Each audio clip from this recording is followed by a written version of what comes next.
Hello students, आज हम socialism in Europe and Russian revolution के पार्ट 2 पर आते हैं और पार्ट 2 में हम पढ़ेंगे industrialisation and social change. Firstly let me tell you कि इंडस्ट्रियलाइजेशन होती क्या है। किसी भी रीजन या कंट्री में जब इंडस्ट्रीज़ की डेवलपमेंट हो जाती है, वहाँ पर इंडस्ट्रीज़ की तादाद बढ़ जाती है, तो हम उसको इंडस्ट्रियलाइजेशन कहते हैं।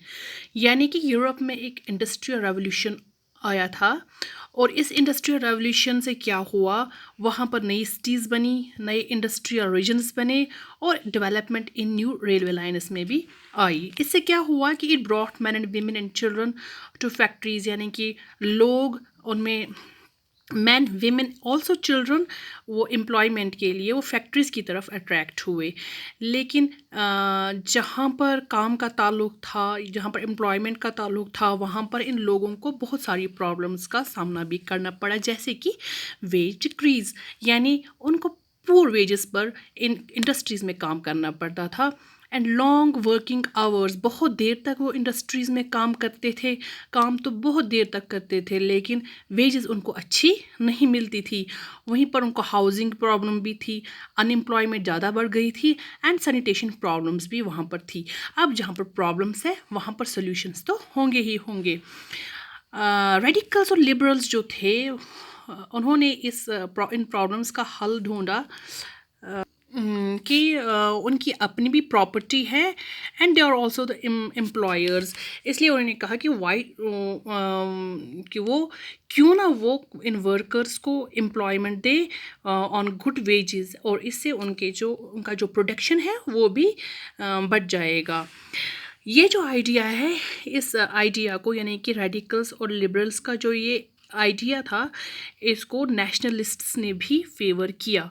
सो one of the Italian nationalist named as Giuseppe Mazzini, उसने इस आइडिया, रेडिकल्स और लिबरल्स के इस आइडिया को बहुत ही सराहा, उसको फेमस किया through his articles and write ups.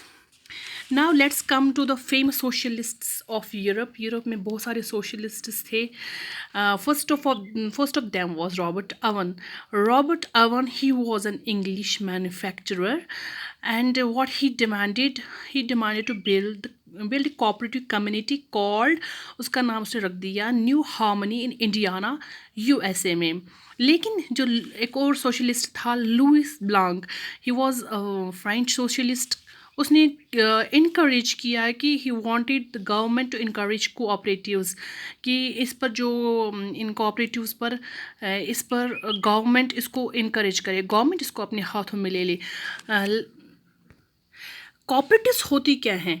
Cooperatives actually लोगों की एक एसोसिएशन होती है जहाँ पर वो गुड्स प्रोड्यूस करते हैं, जो भी उनको प्रॉफिट होता है वो आपस में उसको बांट लेते हैं। उस एसोसिएशन के मेंबर्स जो है वो उस प्रॉफिट को आपस में बांट लेते हैं।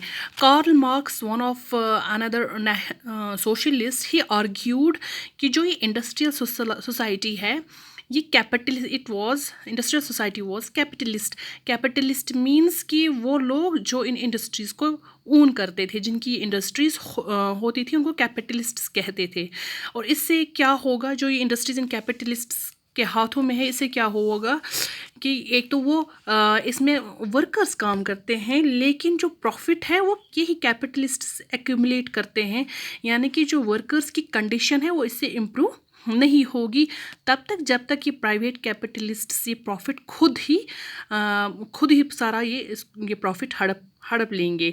इसलिए उसने कहा कि जो ये वर्कर्स है, इनको चाहिए कि ये इस कैपिटलिज्म को ओवरथ्रो करें, ख़त्म करें, and the workers, they had to construct radically socialist society so that कि जो भी प्रोडक्शन हो it should be nationalized। Friedrich Engels एक और सोशलिस्ट था, उसने कार्ल मार्क्स के इस आइडिया को सपोर्ट किया कि that workers, they had to overthrow capitalism and the rule of private property. Let's see कि इस सोशलिज्म को यूरोप में बहुत सारा सपोर्ट मिला।